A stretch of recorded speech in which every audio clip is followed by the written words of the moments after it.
What's good, YouTube? It's your boy Mumeri Reacts, and we are back at our documentaries. These usually drop on Sundays. If you guys didn't know, we drop documentaries on Sundays. So if you guys got documentaries you want me to react to, let me know. The video is titled, "Why Is This 15-Year-Old the Most Wanted in Chicago?" It's Lil Speedy documentary. Make sure you guys like, comment, subscribe. Finna get straight into it. Let's get it. Let's go, man. Is hands down one of the youngest crash outs that we have covered on this channel. Lil Speedy is hands down one of the youngest crash outs that we have covered on this channel. From meeting up with the ops for a shootout to backdooring people he was once cool with and mocking their death online, Lil Speedy has made himself the top op in Chicago and even going in and out of juvenile hall at only 15 years old. After joining one of the deadliest gangs in Chicago, the infamous Bloodhounds, Speedy would continue to rain havoc in the streets of Chicago in the name of his fallen gang leader, Lil Jeff. Yeah, nobody's up. Bro, the way they make this street shit looks is so fucking crazy. They said the infamous Bloodhounds, and then the death of their leader. Like, you feel me? Like, Lil Jeff dying did fuck a lot of shit up. Really did, like, bro. It turned a lot of niggas up. No cap. But like, Lil Jeff potential was bigger than a lot of people's shit. You feel me? He could have opened more doors. Because he opened a lot of doors, but he can't open more doors if he was still alive. No cap. But them niggas still holding on, doing their thing. I just saw it was at the little Summer Smash thing yesterday. Oh yeah, Q50 was hanging out. Like, he said what's up to Dub. I mean, not Dub, DDG and shit.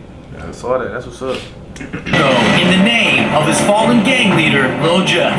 Yeah, nobody's up. Hey, we ain't mad about this. What's stopping y'all from taking that route of crashing out? I'm crashing out all the way. I'm doing. That's why I can't do what I'm saying. And Speedy, keep trolling, it's gonna be 30K on his head, and I bet you we be dead by tonight. Keep trolling, his head gonna be dead. Keep trolling, and the next time I see his mama face gonna be split open on my dead cousin. Chicago police are investigating the shooting death today of a 15-year-old boy. Police say they found him with a gunshot wound to the head inside a home just before noon today.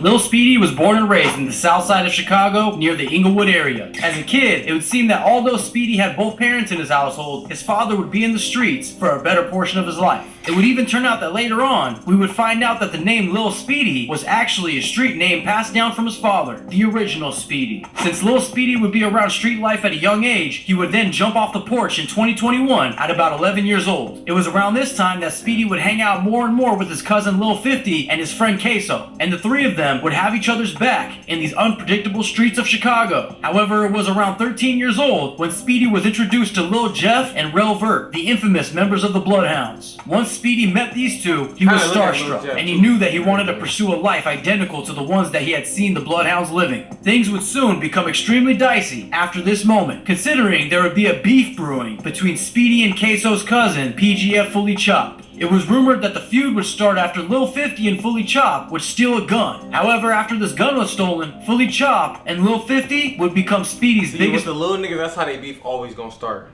Some females or somebody stealing somebody a gun.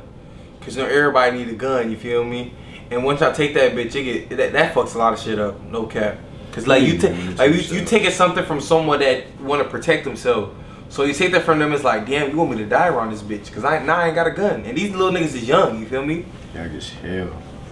Gun. However, after this gun was stolen, Fully Chopped and Lil 50 would become Speedy's biggest ops. After the death of Lil Jeff, we would see Lil Speedy and Queso do an interview with the Chirac's History Channel, in which we would see these guys creep up on vehicles in traffic, ready to dump bullets in the street, on camera. He would further incriminate himself in this interview, saying that he knows that people have put money on his head, and that if anyone needs guns or cars, that he's a one-stop shop. If you ever see niggas with a bag, bro, just know it's a big ass gun in that bitch. Don't think it's like school bag with books and notebooks. It's a big ass chop in that bitch. So yeah, walk up on one of them niggas with a book bag and see what happened, bro. You better snatch that bitch. No cap, because they gonna blow something. Needs guns or cars, that he's a one-stop shop. They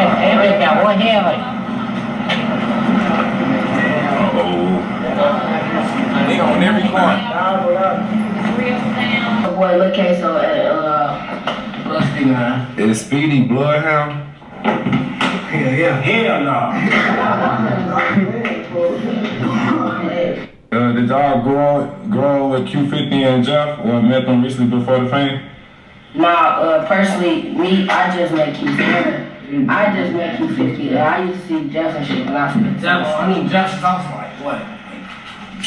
12, 13, something like that. I keep seeing them talk about something about a pipe getting took or something. No, my grandma sounds like that. No, my grandma. I never got took at all. My grandma was the word. What? My fucking be spelling it dirty. My grandma, the nigga take something, that damn that force. Well, you got to take something. So you said took. My fucking be spelling. Ask Speedy what's to the money on his hair rooms. They get crazy. It's a honey bun. It's like a honey bun, man. I don't know. Do you know how much? You a one-stop shop, you get caught. One-stop shop, if you even want to cop, get your paperwork on that, no bullshit. Not long after this interview, it was alleged that Fully Chop and Speedy would meet up for a shootout at Speedy's house. Speedy would post on IG, check Morgan and Carpenter, who didn't shoot back. Then Fully Chop would post to his story, Speedy, is your crib good blood? These kids are insane, and keep in mind that they are only about 14 and 15 years old at this time. Chop would go on an interview with On a Couch TV to further diss Speedy and tell the public that he had taken a gun from him. Daddy, all my family, there's so many. Speedy again. Yeah, there's so many. Yeah, that's how they rob. That's how they rob. Speedy is nobody. Speedy has nobody to. Yes, he used to sit in the back seat. Oh, my cousin used to sit in the middle of the seat and get his gun took every time. Never blew when they got in the shootout. His ass. Oh my dear buddy, he was in the middle every time we have been trafficking in the middle. And then he claiming the hood he not from. He's not from Bloodhound. That's some real shit. They really mad about this. Look. They really mad about this. Oh my God. About that, It didn't take long for Speedy to jump on the same exact platform to clap back and explain his side of the story. And in this interview, he explains the beef between his cousin Lil 50 and how Lil Jeff inspired him to be the crash out that we witnessed today. 50 was my boy. The cameraman I just go down the drain like. Stealing folks. Don't matter, you know? They got sticky fingers. It's really all over some backdoor. Well, that's all. They thought we was gonna backdoor somebody else for them, and then they backdoor blood. That's all it was.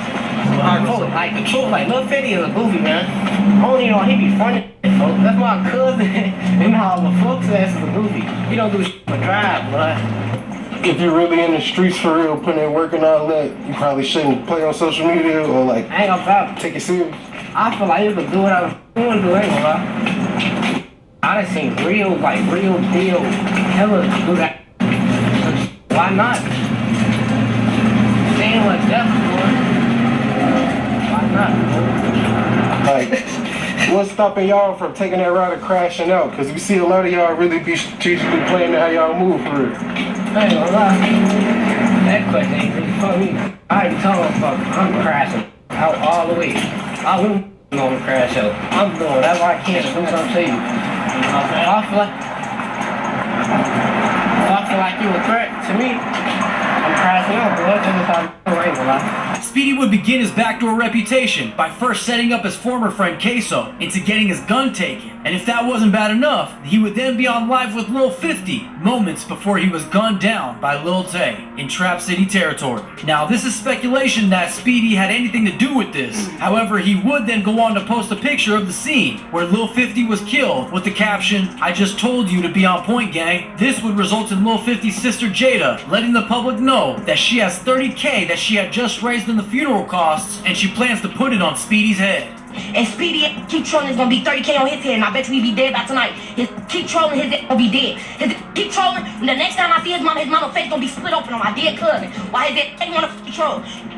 Now this is some insane mob shit going on between teenagers. Then, in December 2024, things would get serious after Fully Chop would post, "Mention 50, nah, he dead," in which Speedy would then respond in eerie 3 hats, insinuating that he's got 3 bodies. And he would also say, "I have no friends, just saying, watch me work," and we all know what that means. Moments later, we would hear that his former friend Queso would be shot point blank in his head while sitting in a chair in his own bedroom. After word around town would bring heat to Lil Speedy, he would seemingly do some damage control, posting, "I didn't even want to get on the net, brother, but you just fucked my head up, you know? You know, bitch, I love you." They're gonna say what they want. Speedy's antics would get much worse when he would post an old photo of his ops, further provoking his ops to catch him slipping. Now at this point, everyone had known that Speedy was claiming Bloodhound, but there was still a ton of speculation until Vert would go on to co-sign Lil Speedy directly, and he would be seen on IG Live with Vert's chain, while flashing a gun and dissing all of his ops. Speedy would then also be seen shooting a music video with Bloodhound music video filmer AMF Visuals. However, all of this momentum would soon come to an end when Speedy would be booked under unknown charges. Some are speculating that he took some charges as an initiation to join the Bloodhounds. Now you tell me what you think in the comments. While he was locked up, Chop would continue to drop disses, and when asked when he would stop mentioning Speedy, Chop would reply, "Whenever he's dead." Although, not long after, Chop would find himself in custody as well. Some were speculating that Speedy snitched based on the timing, but that would later be debunked.